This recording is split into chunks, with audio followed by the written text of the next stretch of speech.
पुराने नियम में क्योंकि लिखा हुआ वचन जरूरी था, वो जो नबी होते थे वो ऊपर जाते थे, परमेश्वर से मिलते थे और वो आकर कहते थे आओ और सुनो परमेश्वर क्या रहा है। वो पुरानी वाचा का संदेश है, आके सुनो।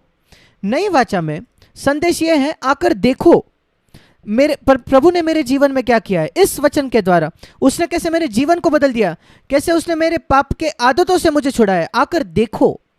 यूहन्ना पहले अध्याय में हम पढ़ते हैं, यूहन्ना बपतिस्मा के कुछ शिष्य उसके पास आते हैं। यूहन्ना 1:38 में वो यीशु को कहते रब्बी तू कहाँ रहता है, तू कहाँ रह रहा है। और यीशु उनको कहता है यूहन्ना 1:39 में माफ करना, चलो तो देख लोगे, आकर देखो। आज लोग पूछ रहे हैं प्रभु यीशु तू कहाँ है। क्या आप जानते हो वो क्या कह रहा है? आकर देखो। इन लोगों के जीवनों में जो नई वाचा में प्रवेश कर चुके हैं, जिनका जीवन बदल गया, रूपांतरित हो गया मेरे अनुग्रह से। ये एक दूसरा बड़ा अंतर है पुराने नियम में और नए नियम में, पुरानी वाचा नई वाचा में। आकर सुनो नहीं बल्कि आकर देखो और उसके बाद आप सुनते हो। दूसरी बात जो हम देखते हैं यूहन्ना उसकी सुसमाचार में पहले अध्याय में, यहाँ 14 वचन में लिखा है वचन देहधारी हुआ। वो सिर्फ लिखा हुआ नहीं था, वो एक जीवन में प्रकट हुआ और हम में जिया और अनुग्रह और सच्चाई से परिपूर्ण होकर हमने उसकी महिमा को देखा। नई वाचा की उद्देश्य ये नहीं है कि हम कितने अद्भुत मसीह हैं, पर परमेश्वर की महिमा प्रकट करने के लिए हमारे अंदर। और यहाँ लिखा है यीशु के बारे में, हमने यीशु में उस महिमा को देखा अनुग्रह और सच्चाई से परिपूर्ण होकर। वो एक नया शब्द है नई वाचा के लिए। अनुग्रह कभी पुराने नियम में ये शब्द नहीं आता, और कुछ कुछ भाषांतर में जो आता है, हिंदी में भी जहां लिखा है उत्पत्ति 6 में, वो कृपा दृष्टि शब्द है, वो नई वाचा का अनुग्रह नहीं है।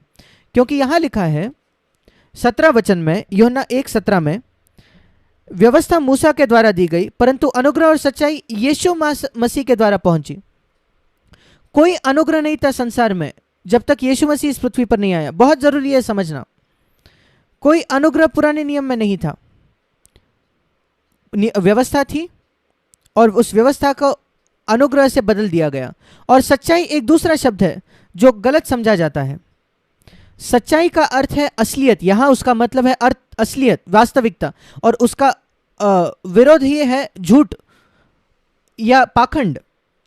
और जब सच्चाई की बात की जाती है, वो कह रहा है कि हम एक ऐसा जीवन जी सकते हैं, असलियत वास्तविकता का जीवन, एक ऐसा जीवन जो पाखंड से मुक्त है, जो असंभव था पुराने नियम के तहत।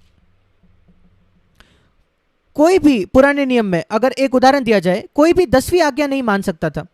अगर आप 10 आज्ञाओं को मानो, नई आज्ञा कोई भी रख सकता था। जब यीशु ने उस धनी यंग युवक को कहा, वो सिर्फ 9 आज्ञा ही उसने कहा, उसने 10वीं आज्ञा नहीं कही। 10वीं आज्ञा जो थी, तू लालच ना करना, लालसा ना करना, अपने पड़ोसी की पत्नी, अपने पड़ोसी की कोई भी बात, वो जो स्त्री चल रही है मार्ग पर, वो आपकी पड़ोसी की बेटी है, उसके विषय में लालसा मत रखो। वो है 10वीं आज्ञा, कोई भी उसको नहीं रख पाता था। प्रेरित पौलुस कहता है रोमियो 7वें अध्याय में, मैं सारे व्यवस्था को रख पाया, पर जब बात आई 10वीं आज्ञा की, रोमियो 7 में वो कहता है, मैंने पाया मेरे अंदर सारे प्रकार की लालसाएं, अभिलाषाओं को पाया मेरे हृदय में, और जो अच्छाई के लिए था उसने मेरे जीवन में मृत्यु को लाया। रोमियो 7। उस पाप ने अवसर पाकर आज्ञा के द्वारा मुझे मार डाला। रोमियो 7। जब 10वीं आज्ञा की बात आई, 7वां वचन, उसने मुझे मार दिया, मैं उसको नहीं रख पाया। पर वो आगे जाकर कहता है 8वें अध्याय में, वो कहता है अब जब पवित्र आत्मा आ गया है और मैं पवित्र आत्मा के अनुसार चलता हूं, मैं व्यवस्था की विधि को पूरा कर सकता हूं। वो सिर्फ एक परिचय है। इसलिए मैं कहता हूं कोई वास्तविकता नहीं थी पुराने नियम में। सब लोग जो प्रचार करते थे वो अंदर लालसा रखने वाले थे, वो अपने पत्नियों से गुस्सा करते थे घर पर महायाजक और सारे नबी वो प्रचार अपने जीवन से नहीं कर पाए।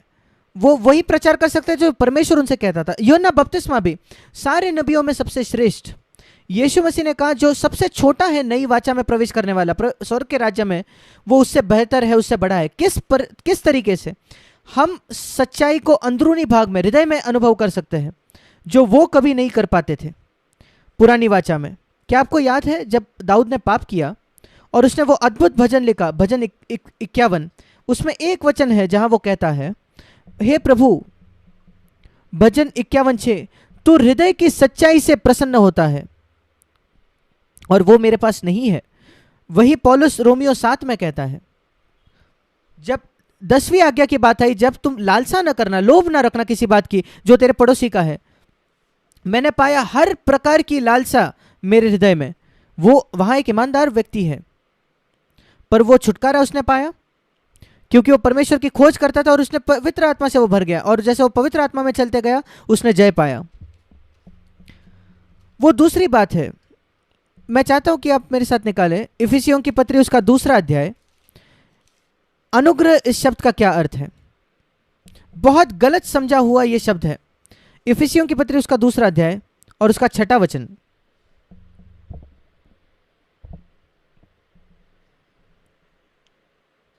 आठवां वचन, क्योंकि विश्वास के द्वारा अनुग्रह के ही से तुम्हारा उद्धार हुआ है, यह तुम्हारी ओर से नहीं वरन परमेश्वर का दान है। हमारे सारे कर्म वो कभी हमारे पापों की क्षमा नहीं हासिल कर सकते। हम वो जानते हैं। उद्धार के 3 काल है। पाप के दंड से छुटकारा जो मसीह के लहू के द्वारा होता है, और फिर पाप के सामर्थ्य से छुटकारा या उद्धार वो पवित्र आत्मा के सामर्थ्य के द्वारा होता है, और पाप के उपस्थिति से छुटकारा या उद्धार वो जब भविष्य में है, जब मसीह वापस आएगा। यहाँ अतीत के विषय में है। हमारा अतीत का उद्धार विश्वास से है, कर्मों से नहीं। पर क्यों? उद्देश्य क्या है? हमारा क्यों उद्धार हुआ? इफिसियों 2:10 में लिखा है, हम मसीह यीशु में उन भले कामों के लिए सृजे गए हैं जिन्हें परमेश्वर ने पहले से हमारे करने के लिए तैयार किया है। वो है मसीह का जीवन जीना, और वो है उद्देश्य इस अनुग्रह का। और 2 बातें हमने यूहन्ना 1:14 में पढ़ा, अनुग्रह और सच्चाई, अनुग्रह और वास्तविकता, सारे पाखंड से छुटकारा और सामर्थ, एक जय पाने वाला जीवन जीने के लिए। मेरे साथ निकालिए रोमियो की पत्री उसका 6वां अध्याय उसका 14वां वचन। बहुत मूलभूत वचन है ये नई वाचा का, जो अनुग्रह को बिल्कुल आसान तरीके से स्पष्ट करता है। आप छोटे बच्चे को भी पूछ सकते हो एक प्रश्न इस वचन से। रोमियो 6:14, तब तुम पर पाप की प्रभुता न होगी, वो तुम्हारा स्वामी न होगा, क्योंकि तुम व्यवस्था के अधीन नहीं वरन अनुग्रह के अधीन हो। और अगर मैं एक 10 साल के बच्चे से भी पूछता, क्या तुम इस वचन को पढ़ सकते हो और मुझे ये कह सकते हो, एक सवाल का जवाब दो, कैसे तुम जान सकोगे कि तुम अनुग्रह के अधीन हो गए हो? वहां लिखा है पाप मुझ पर प्रभुता नहीं करेगा। कैसे आप जान सकते हो आप व्यवस्था के अधीन हो? पाप मुझ पर प्रभुता करता है, आप पर प्रभुता करता है। इसको और व्यवहारिक हम बनाएंगे। गुस्सा आपके जीवन को चलाता है, उस पर काबू करता है, फिर आप व्यवस्था के अधीन हो, भले आप जानते थे या नहीं। स्त्रियों के लिए लालसा रखना, अगर वो आपके जीवन को चलाता है तो आप व्यवस्था के अधीन हो, अनुग्रह के अधीन नहीं। ये बहुत स्पष्ट है। पाप मुझ पर प्रभुता न करेगा, पाप तुम पर प्रभुता न होगा, आपका स्वामी न होगा, जब आप अनुग्रह के अधीन हो।